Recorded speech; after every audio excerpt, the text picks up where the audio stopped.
এমন অনেক হাজার হাজার নারী আছেন যারা আসলে নিজের ইচ্ছায় কিভাবে বাঁচতে হয় এটাই ভুলে গিয়েছেন। আমি সবার কথা বলছি না, কিন্তু অনেকেই আছেন, মিলিয়ে দেখবেন অধিকাংশ নারী কিন্তু নিজের ইচ্ছায় বাঁচতে পারে না।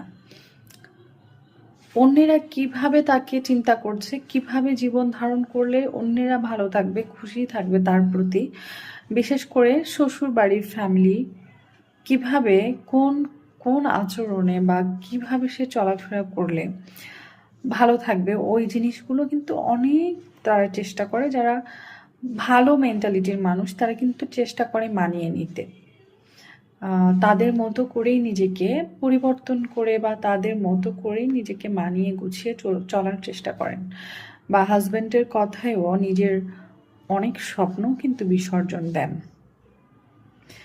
কিন্তু দিন শেষে ওই মহিলাগুলোই কেন জানি বা ওই নারীগুলোই বেশ অবহেলার চোখে ধরা দেন।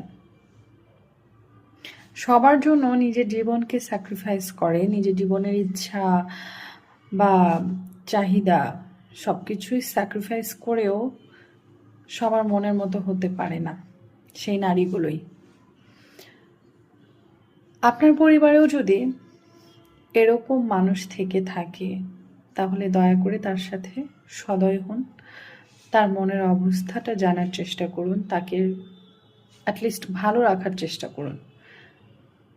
দেখা যায় যে আপনার সন্তানের জন্য বা আপনার পরিবারের জন্য সে আসলে নিজের জীবনকে কিভাবে উপভোগ করতে হয় সেটাই ভুলে গেছে আপনাদের কথা ভেবে। তাই তার কথাটাও একটু ভাবার চেষ্টা করবেন, তাকেও ভালো রাখার চেষ্টা করবেন। তারও ভালো থাকার অধিকার রয়েছে।